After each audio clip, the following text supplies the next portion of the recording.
My name is Jessica, and at 49 years old, I've spent 2 decades in marriage with my husband, Ethan. Last year, our son ventured off to a university in another state, leaving our home quieter and granting me more free time. However, to support our son financially, I took up a part-time job, a shift from my previous role as a stay-at-home mom. Initially, this transition posed its challenges, but lately I've found a sense of fulfillment as my contributions at work have been acknowledged and valued. Excitedly, I shared news of a modest raise with Ethan one evening, basking in the recognition of my efforts. But the mood shifted abruptly when Ethan, seemingly detached, dropped a bombshell. "So, you're saying you can live on your own now?" Confusion clouded my mind as I tried to comprehend his words. Then, with a smirk on his face, he disclosed that he had found a new girlfriend and saw no need for our marriage anymore. Stunned and shaken, I couldn't process the suddenness of his declaration. "What do you mean?" I stammered, the ground feeling unsteady beneath me. His callousness cut deep as he dismissed our marriage with ease, instructing me to procure divorce papers the next day. His words pierced through me, accusing me of having given up on being a woman, insinuating blame for our dwindling intimacy. Furious and hurt, I couldn't believe the audacity of his words. Yes, our relationship had faltered over time, but it wasn't because I had abandoned my womanhood. It was a culmination of various factors, none of which warranted such cruelty and disregard. I feel an unexpected attraction towards a middle-aged man in his 50s, despite his extra weight, and it unsettles me. Frustrated and bewildered by my own feelings, a mix of anger and amusement bubbles up, causing me to burst into laughter. "I'm tired, busy, it's a hassle," I manage between chuckles. "You were the one dodging me with those excuses, and now suddenly you want to play the man card. That's rich." But my laughter fades when I see Ethan's face darken with anger. His tone shifts, laced with bitterness and disrespect, as he lashes out with harsh, vulgar words. His posture exudes arrogance as he leans back, crossing his arms, boasting about his apparent affair partner, Ashley. "Ashley is different," he sneers, mocking me for my excitement over a modest pay raise. "She's head over heels for me, calling me the best boyfriend ever. Look at you, thrilled over a tiny raise. How pathetic." With a sense of superiority, Ethan regales me with details about Ashley, emphasizing her youth and vitality. "She's in her mid-20s, working in the nightlife scene for over a decade," he boasts, ignoring the vast age gap between us and the fact that we have a son nearly 20 years old. It's a stark reminder of the unorthodox dynamics of their relationship, with a partner barely older than our own child, now expecting a child of her own with Ethan. I felt like I was losing my mind, drowning in a sea of revulsion. Life, I believed, should be about love, but not the cold, hardened kind that Ethan embodied, resembling a moldy rice cake. No, love should be vibrant, enduring, like the fresh, plump skin of Ashley. That, to Ethan, seemed worth every penny, a love that justified spending money. With a tongue rolling with fervor, my husband ranted, extolling the virtues of love bought with wealth. His eyes sparkled with desire for Ashley, while he turned a blind eye to his own aging self. When I dared to confront him about Ashley's motives, he erupted in a whirlwind of anger. "It's not about money, it's about love," he spat, his words dripping with venom. And then, with a chilling finality, he declared his intention to marry Ashley, ordering me to pack my belongings and leave. His callousness stunned me into silence, leaving me speechless and incredulous. Yet, amidst the chaos, a realization dawned upon me. The last time Ethan had uttered the word love to me felt like eons ago. I couldn't help but find the situation absurd, for I knew, with time, Ethan's fervor for Ashley would wane, just as his affection for me had dwindled. In the end, his venomous words would find a new target, directed at Ashley herself. And as I stood there, absorbing his disdain, I couldn't help but pity him. Pathetic, indeed. I should have seen the signs long before we exchanged vows. Reflecting on our marriage, I realize I've carried the burden of housework and childcare alone, while my husband never lifting a finger to help, only offered criticism for what I hadn't done. In those days, appreciation or affection were foreign concepts, and now he's discarding me for a younger woman after all my efforts. It felt surreal, like a decision born of madness, yet Ethan dismissed my protests as mere bitterness. "No problem," he shrugged, casually mentioning paperwork for our separation to be done on his next day off before retreating into his room. For days, I wrestled with sleepless nights and tears of frustration. Though outwardly, I maintained composure. Then on his next day off, my husband brazenly invited his new flame to our home. "Hello, Ethan's ex," she greeted me with a smirk, casually lounging on our sofa. Ashley, as she introduced herself, exuded confidence, flaunting her smooth skin and bold attire. Her occupation in the nightlife scene was evident in her flashy makeup and revealing attire, leaving me unsure where to direct my gaze. Despite her overt display of allure, I sensed a lack of genuine affection for my husband. If my intuition served me right, her intentions were far from sincere. Prepared for divorce, I confronted her, initially resigned to the inevitable. Yet something about her demeanor set off alarm bells. "Ashley, did you pursue a relationship with Ethan fully aware of his marriage?" I inquired, hoping for some semblance of understanding. She laughed dismissively. "I'm not naive, old lady," she sneered, her condescension palpable. "You're the one who's being replaced. Ethan and I are headed towards a civil arrangement." Her arrogance grated on me, but I maintained my composure, revealing the recorder hidden in my pocket. "Your confidence might falter when this recording surfaces. You're aware I can seek compensation for your involvement." Indignant, she complained to Ethan, who attempted to pacify her, assuring her of a preconceived plan. Their collusion sickened me as I watched on in disgust. Ethan then produced documents outlining the terms of our divorce, including alimony and pension division. Ashley's disdain for the arrangement was evident, her eyes fixed greedily on what she perceived as her rightful share of Ethan's inheritance.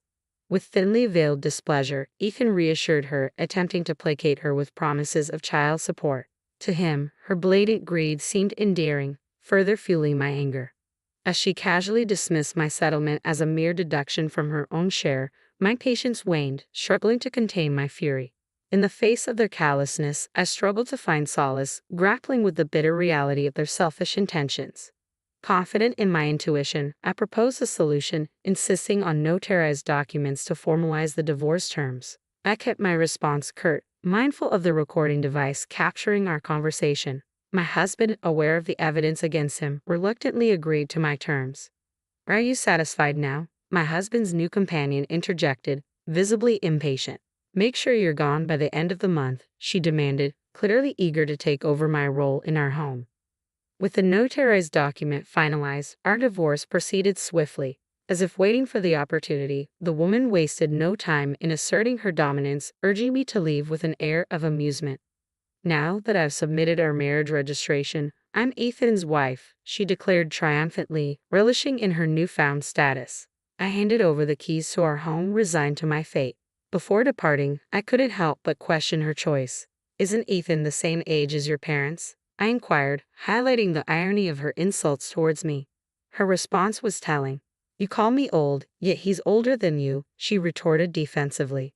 "Why did you choose him as your partner?" I pressed further, curious about her motivations. When I posed the question, her response echoed my expectations perfectly. "Ethan is a division manager at a top-tier company," she began, her eyes glimmering with anticipation. "This house, recently renovated and conveniently located near the station, will be transformed to my liking." She drifted into a daydream, envisioning a life where Ethan would cater to her every whim. "He might not be the most attractive or youthful," she conceded, "but he's promised to fulfill all my desires. With him, my future feels secure." Her smirk, laden with satisfaction, seemed almost mocking. With a resigned sigh, I departed from the home where I'd spent countless years. Settling into a dormitory at a university, I embraced a new role as a live-in dormitory mother, a rare opportunity these days. Prior to this, I had juggled part-time work at a company cafeteria, but now, thanks to the support of my understanding boss, I found solace in this fresh start. Grateful for the chance to embark on a new chapter, I reveled in the comfort of my modest accommodation. Despite the limited free time, the fulfilling work and affordable living costs made it all worthwhile. And as I settled into this new life, I couldn't help but feel a sense of contentment wash over me. I received an unexpected call from my ex-husband, stirring up emotions I thought I had left behind. "Mom is in bad shape. Can you help with her care?" he pleaded, as if we were still entwined in each other's lives. But we were strangers now, and I reminded him of that fact. "It's your young wife's responsibility," I retorted, pointing out the obvious. His explanation, that Ashley was pregnant and Mom's dementia made her prone to violent outbursts, sounded like twisted logic to me. So it's okay for her to throw things at me, I countered, refusing his request without hesitation. Don't call me anymore, I snapped, cutting off any further discussion. Our paths had diverged, and I had no intention of intertwining them again.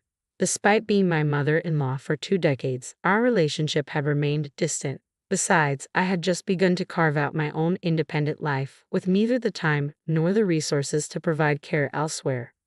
Yet my ex-husband somehow tracked me down and showed up unannounced, accompanied by his new partner. If you can't help, at least return the money we paid as consolation, he demanded, his request bordering on the absurd. I saw no obligation to comply, and I made that clear with a cold dismissal. But his companion's glare was anything but passive. Accusing me of deceit, she unleashed her frustration with a scream, hurling documents in my direction, scattering them across the room. As I watched the papers flutter to the ground, I couldn't help but feel a sense of vindication amidst the chaos.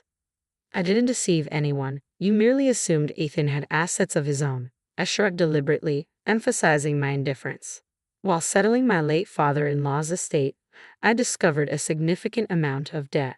Disclaiming the inheritance could have resolved the issue, but Ethan had already taken action. He terminated his father's mobile contract and sold off household items and valuables for quick cash. Unfortunately, this violated the law, preventing us from disclaiming the inheritance due to prior interaction with the assets.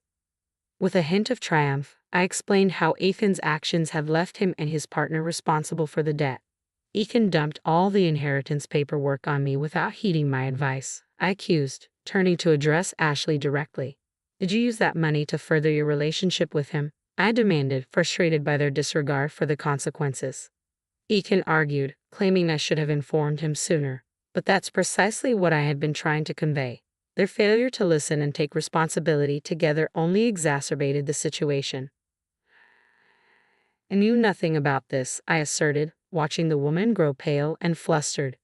So you're just going to pretend you're innocent and run off with the money? They pressed me hard, but I remained unfazed. It's ironic you say that, I retorted. If you hadn't cheated, you wouldn't have needed money for your affair. You could have relinquished your inheritance, I pointed out, the frustration evident in my voice. You're the one who caused this mess. He groaned and retreated while I turned my attention to Ashley. You knew he was married, pursued him for his assets, had a child, and then kicked me out. This is the position you wanted, isn't it? I admonished, feeling a surge of anger. And as for you, I continued, addressing my ex-husband, remember the notarized divorce documents. I received alimony, pension division, and child support from Ethan. But beyond that, I can also claim alimony from you. Her disbelief turned into insults, but I stood my ground. I would have let it go if you hadn't come up with absurd demands like taking care of his mother or returning the alimony I received. I declared, my resolve unwavering. As she ran off, I turned to Ethan, his tearful plea falling on deaf ears. No way. Please leave, I insisted, unmoved by his sudden show of remorse. He didn't deserve any mercy, considering his past actions. True to my expectations, the woman vanished, leaving behind only a divorce notice. It turned out our pregnancy was a lie too. Left to grapple with his debt and his mother's care, my ex-husband withered away from stress and overwork. Meanwhile, I found fulfillment as a dorm mother for kids the same age as my son, and as people remarked on my youthful appearance, I resolved to live honestly, free from arrogance or deceit. A cautionary tale reminding everyone to tread carefully when navigating divorce.